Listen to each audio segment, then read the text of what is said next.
almost free modifications on the SCX24 Gladiator.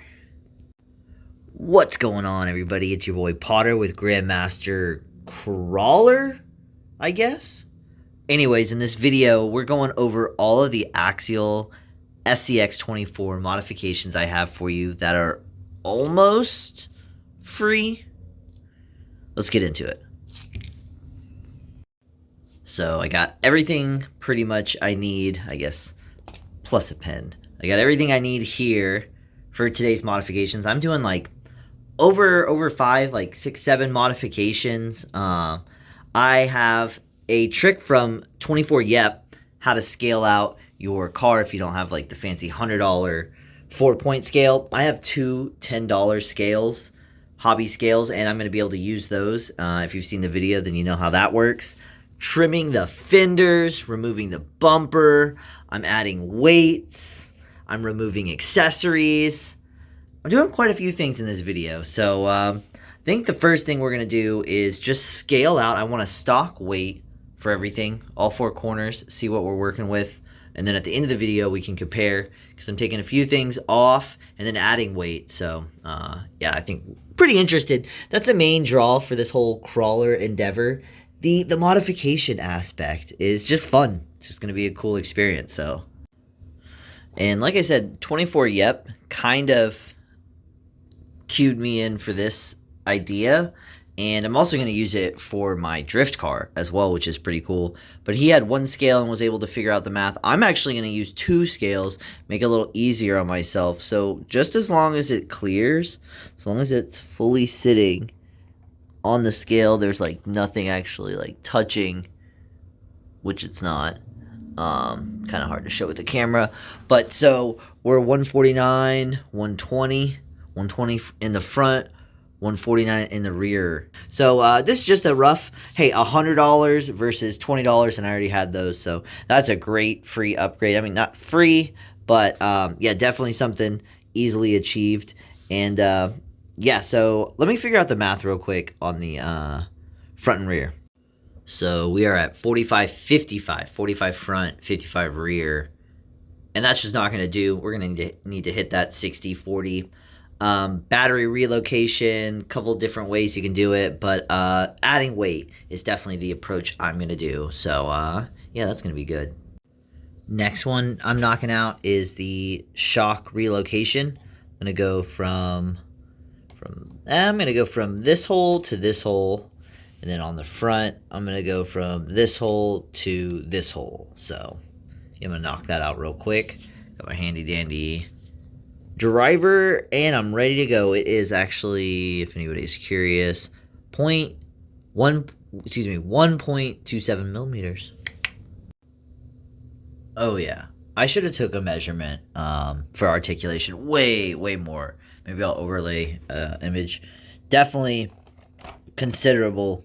I started to mount the rear in this hole, but it raised the body too much, so I moved it even further. So now actually I could probably remove those 2 mounting points, save a little bit there, and then front, perfect. I actually flipped the shocks. Those are just fake oil reserves. That way they don't get caught on anything. I kind of felt like that might be an issue at some point, just scraping around. But yeah, that definitely created much more articulation in the body. So that's really cool to see that immediate change just by changing bolts, changing bolt placement. Let's go. Next thing I'm going to do is I'm actually going to trim out the fenders. I've had it not really an issue in the rear because you're never really approaching from the rear. But from the front on this Gladiator body, it's become an issue. I've already run into a few times where approach angle I can't quite get into it. So those are coming off. Had to break out the tripod for this one. So I cut a little slit. You cut a little slit. And because there's perforations in like the body mold, oh, of course this one's not going to work like the last one did. mounting. If it doesn't work, then I'm not going to include it in the video, but obviously, see if I can get it on camera. It just tears, like right.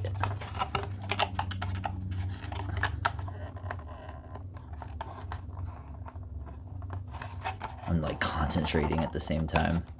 But yeah, it just like tears right at the body. I'm going to use the scissors. This one didn't work out quite the way I wanted to. But that was kind of, the other one just tore right off like a Band-Aid. Yeah,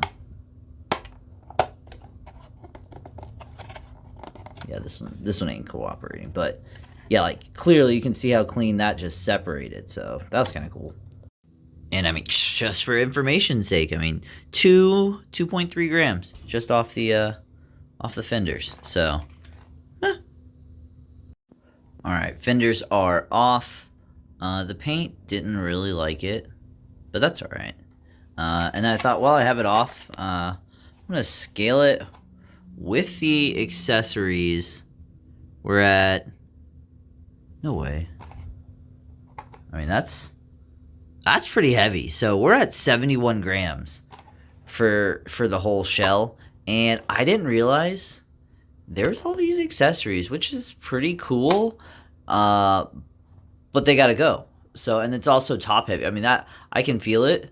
Yeah, that's weight. So, and when you're dealing in micro, 24th scale, I mean, we're gonna shave that off real quick. So 33 grams of top weight. That sounds like a lot of weight, not needed. So if you're going for performance, yeah, I'm definitely gonna keep those accessories around. I'm gonna swap bodies, like I said, but 33 grams. So how much does the body weigh now? So 37 grams for the new body. Crazy.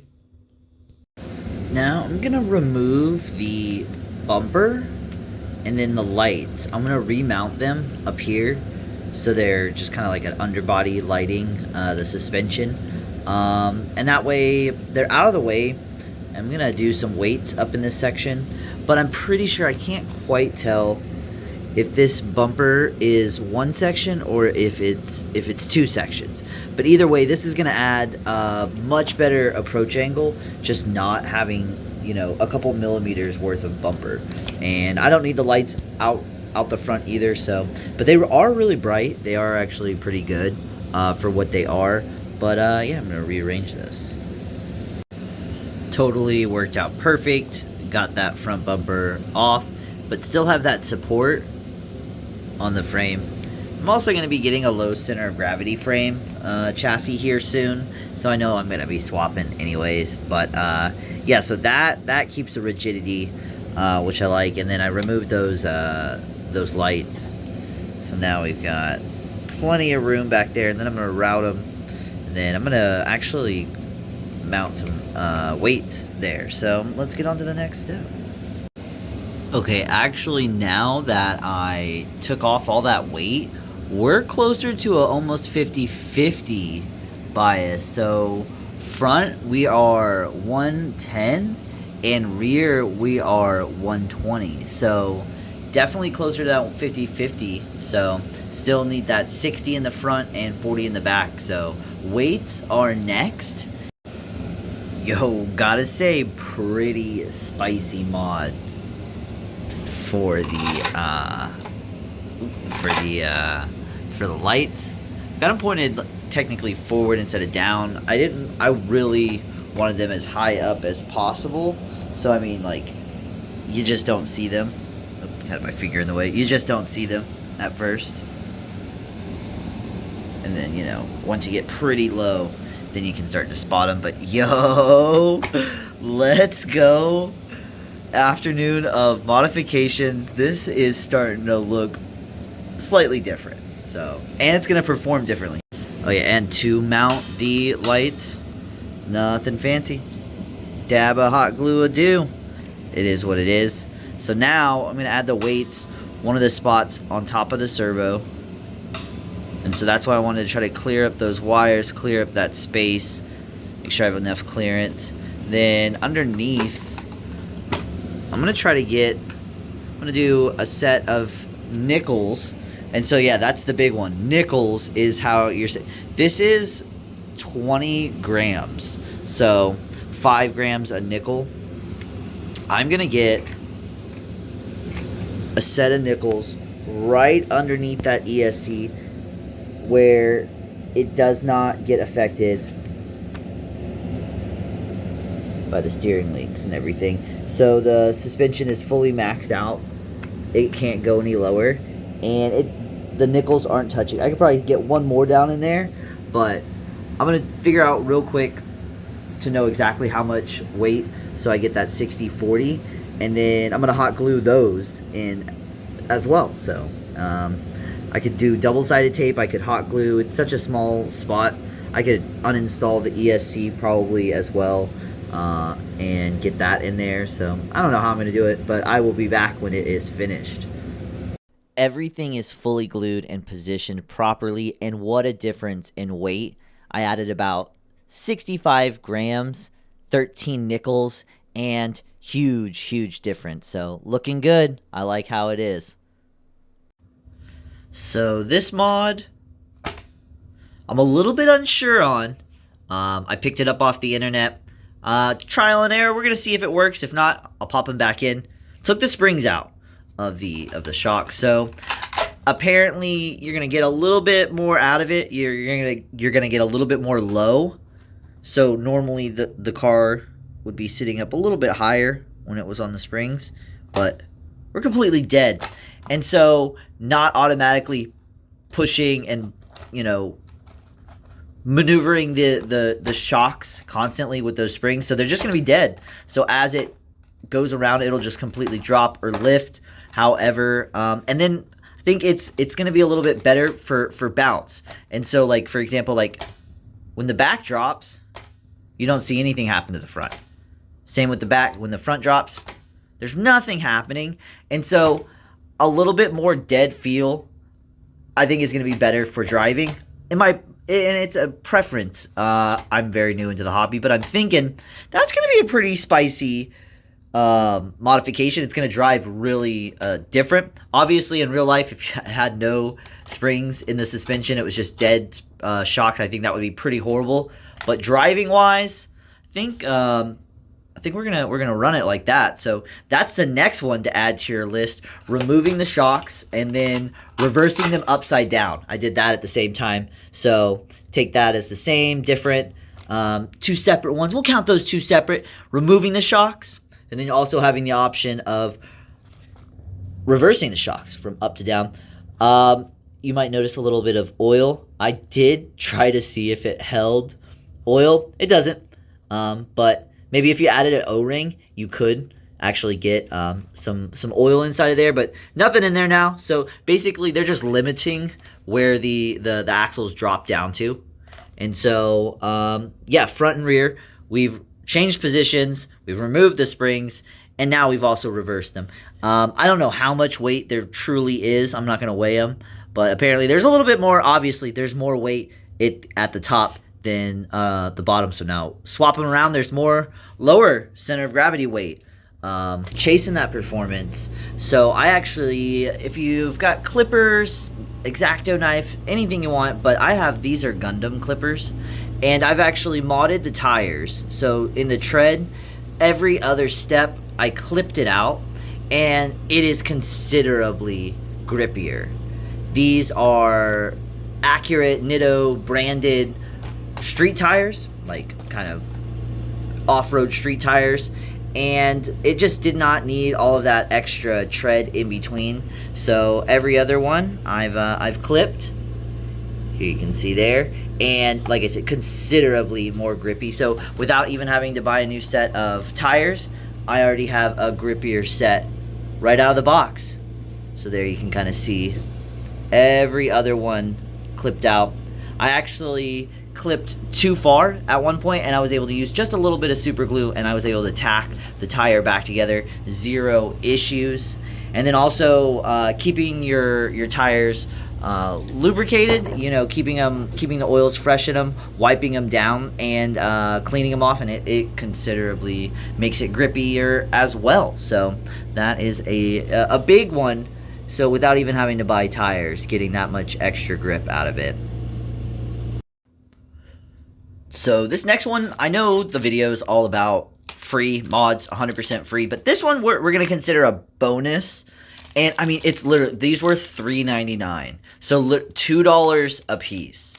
I mean, not that expensive. I mean, so we got some nickels, 50 cents, $2 part here. What this is going to act like a winch. We're going to hide this guy in there. It's like a keychain, ID, badge, lanyard, kind of like pull back, and it extends out and retracts back in. And this is going to be used as the winch, and we're going to hide that somewhere inside the truck, and then the front is going to pop out right here. I'm going to fasten that so you can just pull it out, hook it to something, and then it acts like just slightly tugs it. It's not enough to actually pick it up. Like if you were to fish hook it and try to pick the car up, it won't work like that. But it does give you that stability in the winch, as if, you know, maybe a person was holding it, or if you ground it to an object. So I think that's pretty cool. It's gonna take some figuring out. So I just wanted to tell you guys about this before I dive into it. So yeah, it's going to take a little bit of figuring out, but just wanted to just top that off. That's going to be the bonus one. So let's slap this in here. Boom. Oh, it didn't work. Dang. It always works in the videos, but I guess not in mine. Quick little demo there. I've got it just attached with the bit. And so like if it was attached here, bam. But you know, like if you're up here, it's not going to be enough. If you attach it, if you pull it out, as long as you want, there's enough tension, you know, that you can lift it, but it's not, you can't pull it off the ground. So that's not happening at all. So I feel like this is a pretty good realistic winch. So even that, I mean, you really, once you get going, but if you were to like shake it, nothing. So it's not coming off the ground at all. So, this is going to be a good winch, just good tool to have in the truck as a free, almost free mod. Boom, it's going to look something like that, or exactly like that. Not perfect, didn't say it was going to be. You could cut a hole in the body with the X-Acto knife. I actually have like a body hole poker, so I use that. It got a little rough though. Maybe I should have done it a little higher up. There wasn't as much support there, so, you know, kind of, hey, like I said, it's not going to be perfect. Not trying to be perfect. But when it retracts and it's, shoot, lost it. I'll be right back. And I'm back. So when it's recessed and it's in there, I mean, you can't even see that ugly hole, but, you know, it is what it is. Jeez, if I could even get it in there. Made it, like, exactly the right size so it'll hold in there. I mean, I guess no matter what, it will hold because it's gonna have the tension from the line. But anyways, let's get this guy actually tied off, and we're gonna do a little test run. Sheesh. Oh, geez, now it's stuck. Unforeseen circumstance. I had planned on super gluing it to the roof. Good old super glue eats through like plastic and paint, so that didn't stick. I might try double-sided mounting tape. It's pretty strong. Like, I don't know, it's like you hang something on the wall up to 10 pounds, but I don't know how long it's gonna hold for this. But I'm gonna let this dry, and then I'm gonna do a double-sided tape and see how that works. All right, moment of truth. Got the winch hooked up.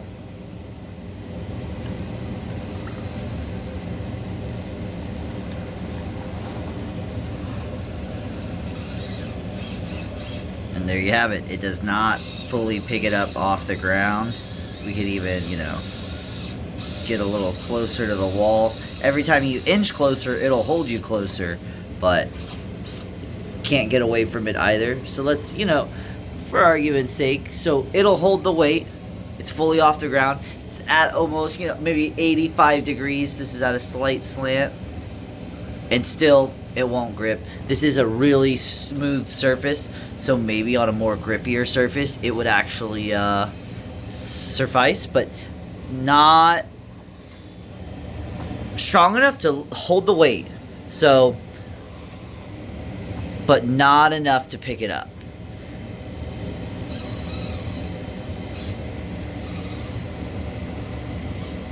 Yeah, I mean, I have to really actually be picking it up to make it. Damn, we got Spider-Man car now. But it'll hold, and then if I reverse out of it, it'll come down. So, that's insane. So there, no chassis even. And so every time it moves up, it holds the weight, but it does not, whoa, my camera freaked out. It does not whip it up. So it's got just enough tension to hold whatever is behind it, but it's not going to send it flying. So I think I feel like that's like the perfect winch. It's not like cheating or just straight power lifting the crawler up. It can just have just enough. If it can push itself, it can lend itself, keep it from flipping back. So I had to actually redesign a little bit because of that whole issue with the super glue, and I've ran the actual cable through the exterior, through the outside instead of the interior, because it was clipping with some of my weights, my coins, and the actual hook, the winch itself. When it went in, it was interfering with the travel. So I went ahead, mounted it with that double-sided sticky tape. I couldn't even pull it off. I messed up the first one. Do not let that rope go when you are retying it. But yeah, so that I actually feel pretty good about. And now, yeah, we've got the working winch. Let's go. Easy little demo. It wouldn't have a problem getting over that rock, but just to give you the full feel. And then hit the wall, and maybe it won't even tip over. Oh yeah, I mean, stuff like that. Heck yeah. This winch is just going to be a fun little tool to use. I mean, it's a tool. It's not cheating. It's just a tool. So there's stuff that this truck won't be able to get over. And so having a little easy winch just to throw down real quick is hilarious, is awesome, is useful. So, and especially for such a cheap little mod, let's go. Little effort, not a big deal. Little modification, if you're willing to do it. Like I said, I cut into the body. So, and then up there. Could have done the hole a little smaller. So now from the front, I mean, it's really not even that noticeable. So, the big old hook hanging off the front. So, you could even take it and clip it behind it, something like that, so then it's out of the way.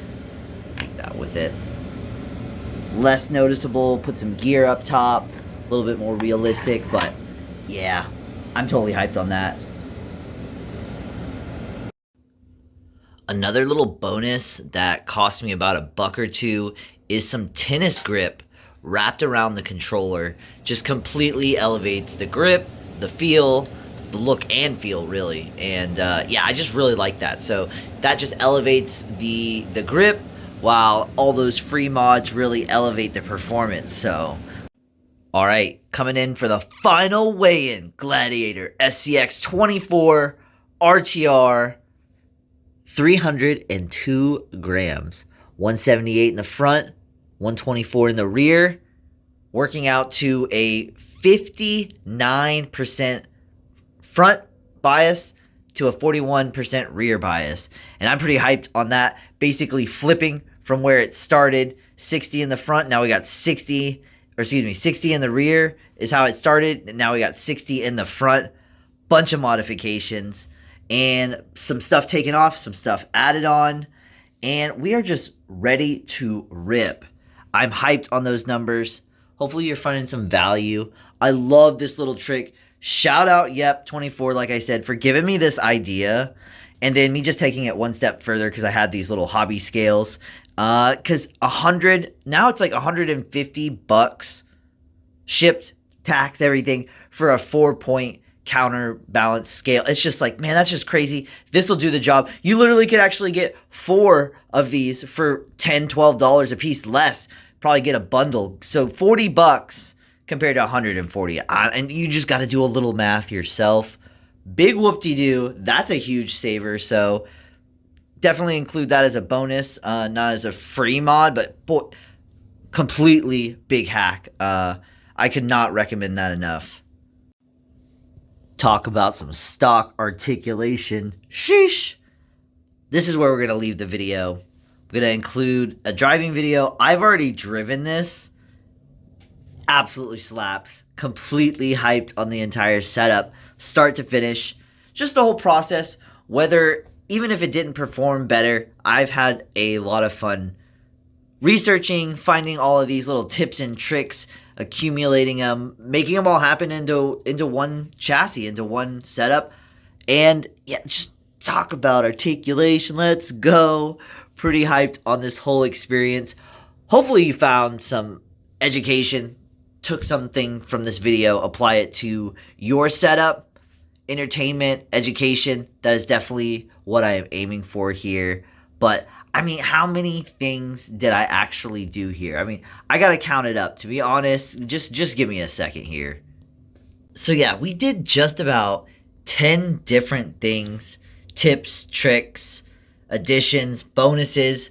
So, I mean, we start off with scaling out the truck. We came in at 274 grams.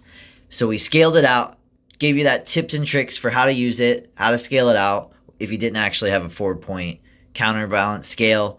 Then we figured out the bias, the weight bias. We were at a 40 front, 60 rear.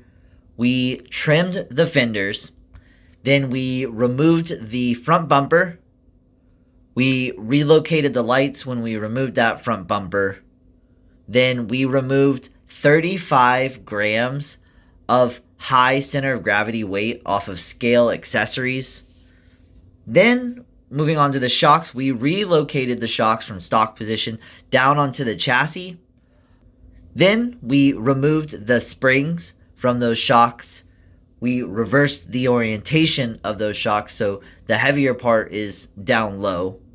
Then, the big one was adding all of that weight. We removed that high center of gravity weight and accessories, but then we added the nickel weights to the actual chassis and servo, to that front axle to really weight it down.